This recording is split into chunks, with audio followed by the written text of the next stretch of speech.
All right, this unit came in from a local mechanic. It was a customer that got a hold of us. They took it somewhere to have the unit pulled. It's like a 2002 4L65, 4L70. He's taking the bell housing Torx bolts off here. I believe it was out of a, I can't remember what the guy said. I think it was an EXT, I think it was. I can't remember if that's, Cadillac EXT, the pickup truck. Don't really have any information on, issues with the unit, like what it was doing or anything, just that transmission doesn't work is all they told me. I got the bell off, getting ready to pull the 2.4 servo out. I am voicing this over because I was having issues with the mic at the shop today doing the teardown. And when the weather's cold like this, sometimes you can get the O-ring out and stretch it, and then you can pull the cover off and leave the O-ring intact. But since it's been so cold, it just snaps, as you'll see. It snaps on me here, and then you can just pull it out like a piece of string.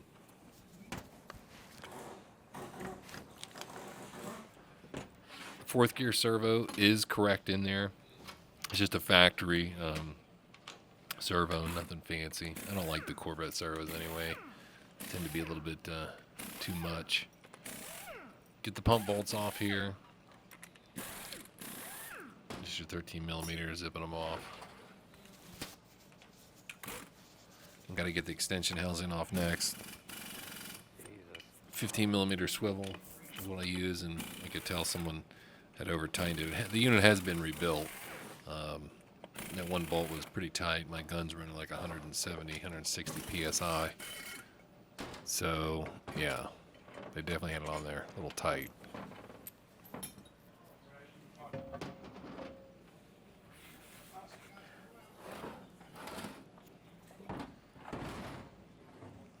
The fluid's pretty dark. It's not engine oil, but it's pretty dark. When I see that, I'm just, I'm obviously expecting to see, some burnt plates. And usually on a 4L60, it's gonna be the 3.4 usually in the band, which actually ends up being exactly the case on this one. They had it drained, but as you can see, just from the converter being in it, all the drain back out of the converter, how it fills the unit. You can see in the pan, it's pretty loaded with clutch material. If you don't find any burnt clutches in it, but you find clutch material, then the only other thing is going to be your converter. But it's got a decent amount of clutch material in there, so it's definitely wasted. I would assume it was just like second gear if it was lucky.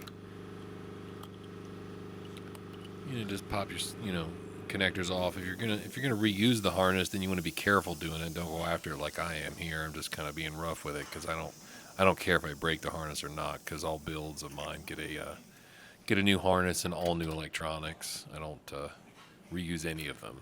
I always get new OEM stuff for them. Well, the wiring harness, I don't get Delco. I get Rasta, which is OEM. I'm just working on getting the valve body off here and some of this fluid out of the way. You'll probably hear some of the shop noise because I think it recorded some of the audio, but it's like my little bandolier mic wasn't working, so it was like picking up a lot of extra noise. Just get the 8 millimeters out, which they actually were installed correctly, which is good because the unit has been built before. Just gotta get the lockup solenoid out of the way next. Just two 10 millimeters.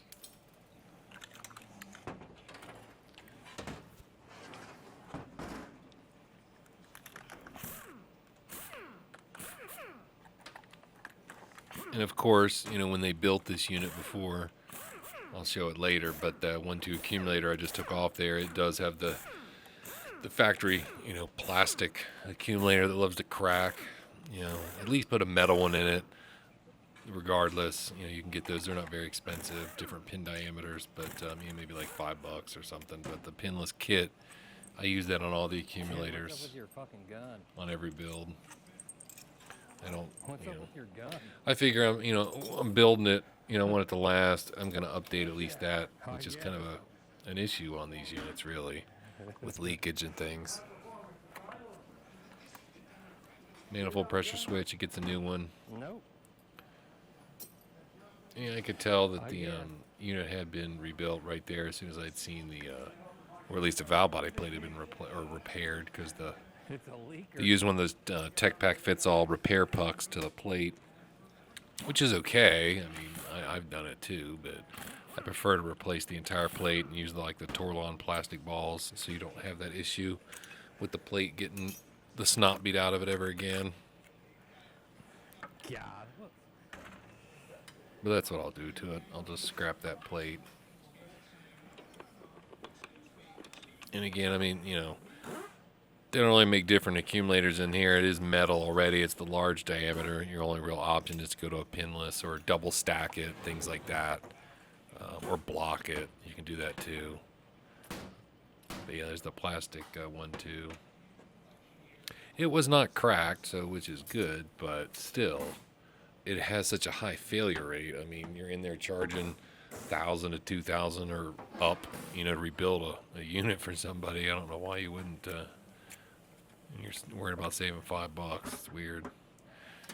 The TCC valve was not reamed, wasn't pinned. Just left the way it was, which is, it's probably leaking really bad. Those end plugs love to leak, and the valve is usually just terrible inside of there. And I don't vacuum test these valve bodies till after I get the whole unit built, and then the valve body's the last thing that I do. You know, I'll clean the valve body real good, take everything completely apart, reassemble it, and then I vacuum test it and see where we're at. And a lot of times, you know, you got a couple valves you got to ream out or polish and lap bore and things like that to get them good. And if not, then you got to replace the whole casing. And there's just a plastic forward accumulator again. Those love to break too as well, just like the 1-2. Just got to get the case connector, get the last check ball. The reverse exhaust is there. Got to get the park pull mechanism out of the way so I can get the when it comes time to do the low inverse piston out of the case, that's out of my way. And then I'll just pop the electrical harness off here. I think that's a 30 millimeter socket. A couple people have asked me what that is. I think it's a 30 millimeter. It just fits it perfect. Pushes all the tabs in so you don't break it. Most of them already broke anyway, but I try not to do too much damage to them. What is it? Just drain off some of the fluid, get that out of my way, and I just gotta. we'll get the pump out here in a second.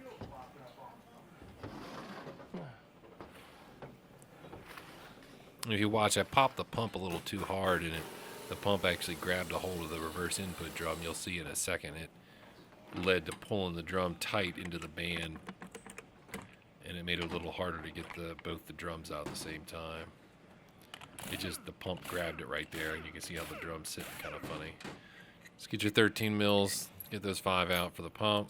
And this pump was in okay condition. The stator tube was fine, but the stator part right here where I'm touching with my finger, that is bad. So it does need that component. I'll press the stator out and get a new pump piece there, the pump stator part. And again, I still have to vacuum test it as well. I don't like doing any of the vacuum tests until everything's clean. Fuck. But it is bad right here. And it does need a pump kit as well, like the rotor and the guide. The rotor, not the rotor, but the slide. The slide was worn out pretty good on this one. I mean, the ring was okay condition. The vanes are probably worn down.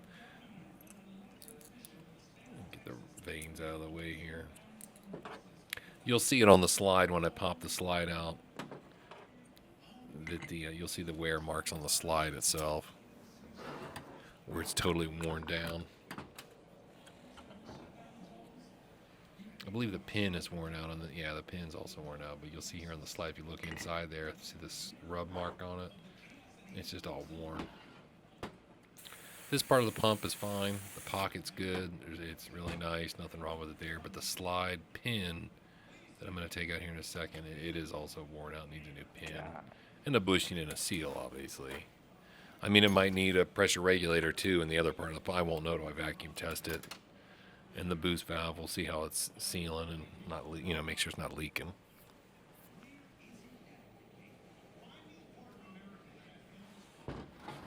But the main surface is okay, which is good. Because I think whole pump's like $300 versus the other pieces, I know, like 100. Yeah, see how that drum's a little cockeyed from whenever it was held onto the pump. So now it fights with me a little bit trying to get the band off the anchor there. And I just pry down on it and then get my screwdriver on the edge of the nub on the band and then pop it past that anchor to release the tension on the drum like that. And it'll just come out. Cow, it's finished. The band is cooked pretty bad. God, It was almost down through the rivets. that's done. The drum is definitely bad. It's totally out of round. I can feel it with my hand. So it definitely needs this drum. The steels are just used steels. It's got new Borg Warners, but they're a little discolored. I like sorting them because I clean all the plates and then I throw the steels away. But yeah, this drum is definitely bad. It needs a new one of those. The reverse input drum, the 2.4 apply drum. The input drum shaft looks good. 3/4 is Splines for the low. reverse input look good. The 3/4 plates are pretty hurt. The snap ring has lost its tensile strength even. It's got a pretty decent gap, about a 200 thousandths gap on the plates.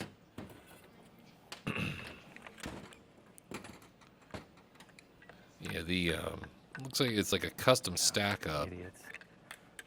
they had in there for the 3/4. The snap ring's in the wrong spot. It's pushing against the 3/4 apply ring. I wish people wouldn't do that. It does drag on that foot there for the apply ring for your 3/4. I'm not saying that it burns them up, but I mean it definitely doesn't help if it's actually putting a little drag on it. Get all these stacked up and out of the way. Yeah, it's like a they use like a custom. It looks like they used like four really thin friction steels, and then That's a thin. one regular 106 thousandths, and then a 78 thousandths 700 steel. That's a They're making their own little stack up there. 3. Can't tell the thickness of the frictions because they're wasted, but if you did that, you would have had to use some different thickness frictions too. Regardless, I do my own stack up. I don't really care what they have in here. It does need both the bottom plate and top plate and snap ring because they're so heated and warped. But yeah, the 3/4s are, the one of the plates is almost all the way down to metal on the bottom apply side. And the steels are just shot to shit, like always on a 4060E. The overrun looks fine. The plates are just slightly discolored. Just used, reused steels. Suck junk. The friction, the forward frictions again, they're just I can't remember if they were Rebestis or Borg, but they're just factory tan plates, which I don't like. I mean, I know it's not a cycling clutch, so I mean, you technically can run a tan paper, but I like to run the high energy graphite plates through the whole unit. Let's see, and then yeah, they had a washer in here. The washer was again, I don't care what thickness it is because I'm going to custom stack it on the end plate, but they had the washer where it was coned, like it was installed one way, someone rebuilt it, and they put it in the other way, so it was, messing with the end plate, pushing on it a little bit. And of course, the sprag was not replaced in the input. It's an SKF gold sprag. It destroyed that hub. The overrun clutch hub is bad. The inner race and outer race for the input sprag is fine. Just needs cleaned up, new bushings, for the input sun gear there. It's going to get. But yeah, the hub is bad. I'll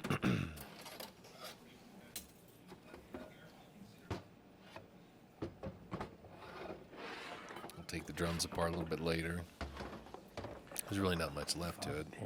As you know, 4L60s aren't very bad to get apart. It does have a 5-pinion planet, which you'll see in most of the Cadillac units and the 6.0s and things like that. Which is a good thing. They usually hold up a lot better. Yeah. The input hub right here is Voice bad, over it where the anyway. bushing rides. I'll show it here in a minute. The shell's also bad. It's been chewed into by the rear piece there, by that washer. It's got a really nice lip. It's starting to crack. It's not, it hasn't separated yet, but it's starting. So they obviously did not replace that either. This is the hub right there. The bushing wear from the sun gear in the rear is worn. That's why I'll take it out of here. Yeah, it definitely needs a new one of those. And then also the sun gear needs to get a wide bushing. Yeah, that hub's bad. If you don't have the wide bushing or don't want to pay for the one from Sonex, you can just use 2 standard width bushings and stack them on top of each other. It's a little bit taller, but it doesn't block the oil passage, so it's fine. I was just checking to make sure they had the right bearing in there for the planetary, because there is 2 different types.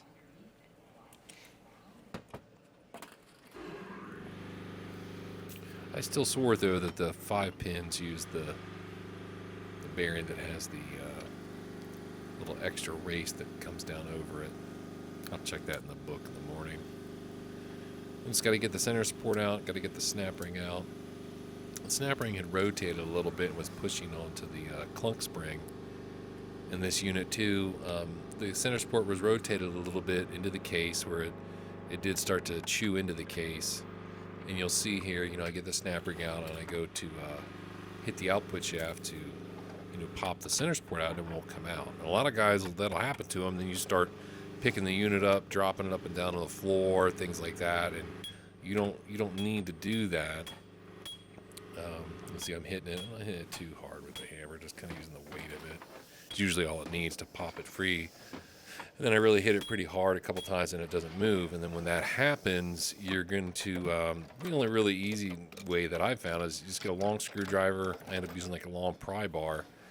And the curved part of the clunk spring is what you want to flatten out. So I line the driver up on the curved part of the clunk spring and hit it with that hammer to flatten and bend it to make it flat.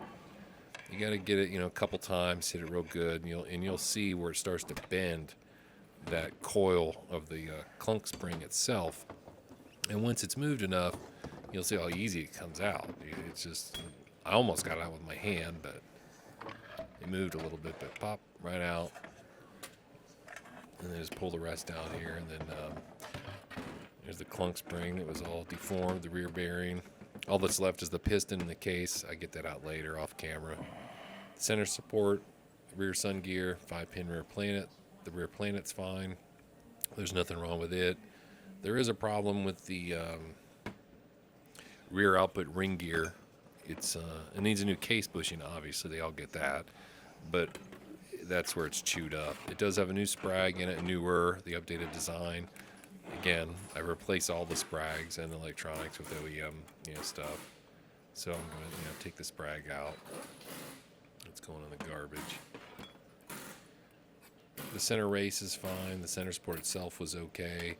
The clutches for low and reverse, again, the wave spring, it gets reused. The steels were just cookie cut again, just used steel. So it was like a Boehner kit they put in it when they did build it. But I'll put all new frictions and steels in it. Try to move all the crap around. Yeah, they do like to wear there, and it's weird because it's the older style output hub. I'll put the newer design in with better lube on it. It's smooth. It doesn't have all the flat areas on it. Oh yeah, he's doing a wheel bearing job on that car. But yeah, this hub's bad right there. So the case bushing was all chewed out too, but not too bad of a build. Just got to get the rest of the drums apart and things like that. Yeah, I appreciate you guys watching, and I got to get the customer the link to this video and give him the price total and everything and get on to building this one. Thanks for watching, guys.